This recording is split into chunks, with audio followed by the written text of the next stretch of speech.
வணக்கம் மக்களே. உங்களை விட்டா எனக்கு வேற வழி இல்லை. ஓபிஎஸ் சசிகலாவிடம் சரணடையும் இபிஎஸ் அவர்கள் மீண்டும் அதிமுகவில் ரீஎன்ட்ரி கொடுக்கும் முக்கிய புள்ளிகள். இந்த தகவலை பற்றி இந்த வீடியோவில் பார்க்கலாம் வாங்க. எடப்பாடி பழனிசாமி அவர்கள் முதல்வரான பிறகு தொடர்ந்து வந்த அனைத்து தேர்தல்களிலும் தோல்வியை தான் சந்தித்து வருகின்றார். வருகின்ற சட்டமன்ற தேர்தலில் கட்டாயம் ஆட்சியை பிடித்துவிட வேண்டும் என்ற முனைப்பில் பாஜகவுடன் கூட்டணி அமைத்து பல வியூகங்களை வகுத்து வருகிறார்.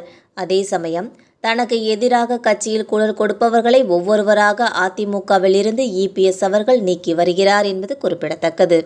சமீபத்தில் கூட முன்னாள் அமைச்சர் செங்கோட்டையன் மற்றும் அவருடைய ஆதரவாளர்கள் கட்சியிலிருந்து நீக்கப்பட்டனர்.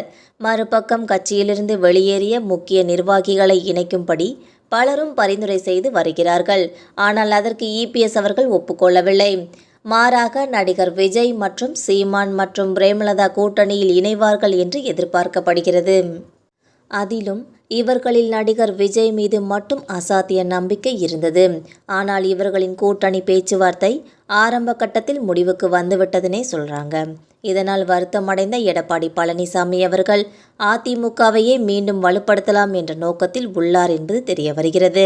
அதன்படி தினகரன் மற்றும் ஓபிஎஸ் சசிகலா உள்ளிட்டோரை கட்சியில் இணைப்பது குறித்து பேச்சுவார்த்தை நடந்து வருகிறது. ஆனால் இவர்களுக்கு டம்மி பதவி வழங்கிய ஓட்டுக்காக மட்டும் கட்சிக்குள் ஓரமாக உட்கார வைக்க இபிஎஸ் அவர்கள் திட்டமிட்டுள்ளதாக தெரிய வருகிறது.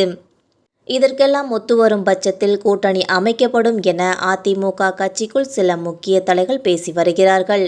ஆனால் கூட்டணி பேச்சுவார்த்தையில் வெளியேறியவர்கள் தங்களுக்கு எந்த பதவி வழங்கப்படுகிறது என்பதை பார்த்துதான் மீண்டும் அதிமுகவில் இணையும் முடிவு எடுப்பார்கள் என்றும் தெரிகிறது. அப்படியானால் ஏறத்தாழ சசிகலா, ஓபிஎஸ் மற்றும் டிடிவி தினகரன் மற்றும் முன்னாள் அமைச்சர் செங்கோட்டையன் அவர்கள் மீண்டும் அதிமுகவில் இணையலாம் என தகவல்கள் வெளியாகியுள்ளது. மேலும் இந்த தகவல் தான் உங்களை விட்டா எனக்கு வேற வழி இல்லை மற்றும் ஓபிஎஸ் சசிகலாவிடம் சரணடையும் இபிஎஸ் அவர்கள் மீண்டும் அதிமுகவில் ரீஎன்ட்ரி கொடுக்கும் முக்கிய புள்ளிகள் என்ற தகவல் என்பது குறிப்பிடத்தக்கது.